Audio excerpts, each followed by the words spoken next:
করেন না। আমরা তো এমনি মরে, আমাদের আর কি মারবেন? আর যদি মারতে মনে হয় আপনারা ক্রস ফায়ার করে আমাদের সব করার একবারে মেরে ফেলুন। আমাদের বাড়ি বিটা জমি সব বন্দুক ধরে নিছি ভাই। এখন বাড়িতে গেলে বলে যে টাকা দিয়ে বাড়িতে উঠবি। এখন বউ বাচ্চার খোঁজ খবর নিতে পারি না। আমাদের দাবি যে আমাদের মালয়েশিয়া পাঠাই দেন। আমাদের আর কোনো দাবি নাই। সরকারের ফান্ডে তো অনেক অনেক টাকা আছে। এখন তো আমাদের বাড়ি ফেরার মতো কোনো পরিস্থিতি নাই। আজকে যে আমাদের পাশে দাঁড়াবে পুলিশ ভাইরা, সেই পুলিশ ভাইরা আমাদের ইনফ্লুয়েন্স করে। কেন? আমাদের অপরাধটা কি? আপনাদের কাছে আমরা এটাই জিজ্ঞেস করি, আমাদের অপরাধটা কি? আমরা মালয়েশিয়া যাওয়ার জন্য টাকা দিচ্ছি, আমরা কোনো কিছু করার জন্য টাকা দিই, আমাদের মালয়েশিয়া পাঠাই দেন।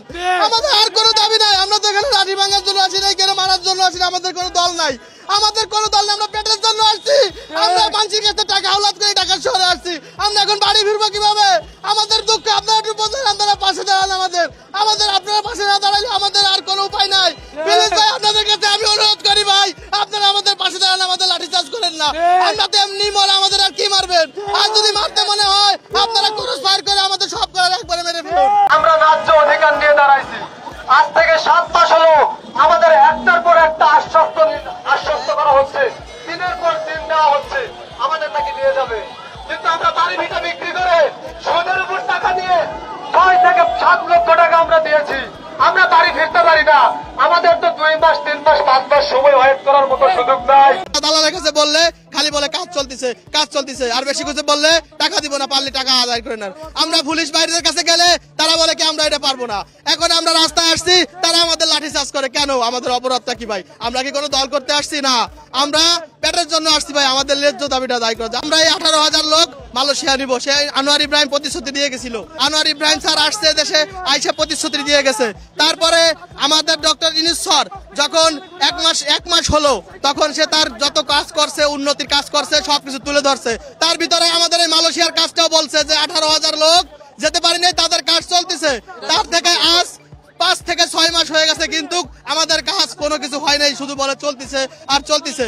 কিন্তু আমাদের এই সুদের টাকা ভাই, আমরা দেশে ফিরতে পারি না ভাই। আমাদের অবস্থা খুব খারাপ ভাই। আমাদের বাড়ি বিটা জমি সব বন্দুক ধরে নিছি ভাই। এখন বাড়িতে গেলে বলে যে টাকা দিয়ে বাড়িতে উঠবি। এখন বউ বাচ্চার খোঁজ খবর নিতে পারি না। ফোনে যে 10টা টাকা ভরবো, বোর কাছে ফোন দিব, সে খবরটা সেটাও করতে পারি না। এখন আমরা আসছি, আমাদের দাবি যে আমাদের মালয়েশিয়া পাঠাই দেন। আমাদের আর কোনো দাবি নাই। সরকারের ফান্ডে তো অনেক অনেক টাকা আছে, আমাদের সেইখান থেকে দরকার হলেই আমাদের টাকা 18,000 কর্মী, মেন পাওয়ার, ভিসা সবকিছু হওয়া পরও আমরা যেতে পারি নাই। আমরা টাকা তো সব দিয়ে দিছি। আমাদের অপরাধটা কি?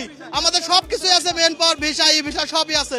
আপনারা প্রমাণ নিয়ে যে আছে, যার আছে তারা পাঠাই দেন। আমাদের ন্যায্য অধিকার ফিরে পাওয়ার জন্য রাস্তায় রয়েছি। কেন আপনারা আমাদের লাঠি চার্জ করতেছেন? কেন আপনারা আমাদের মাইকটা ছিঁড়ে ফেললেন? আমাদের কাছে কেন আপনারা বেঘাত ঘটাচ্ছেন? আমরা জানতে চাই। আমরা তো কোনো দোষ করি নাই। আমরা আমাদের ন্যায্য অধিকার ফিরে পাওয়ার জন্য, দেশবাসীকে জানান দেওয়ার জন্য, উপদেষ্টাদের জানান দেওয়ার জন্য রাস্তায় দাঁড়িয়ে। আমরা লজ্জায় বাড়ি যাইতে পারি না ভাই। আমাদের পকেটে 10টা টাকা নাই। আমরা তো দুপুরবেলা কি খাবো বা সকালে কি খাইছি এটার খোঁজ খবর কেউ রাখে না ভাই। কিন্তু আমাদের মারতে পারে সবাই ভাই। আমাদের অপরাধ, আমরা 7 থেকে 8 লক্ষ টাকা দিছি।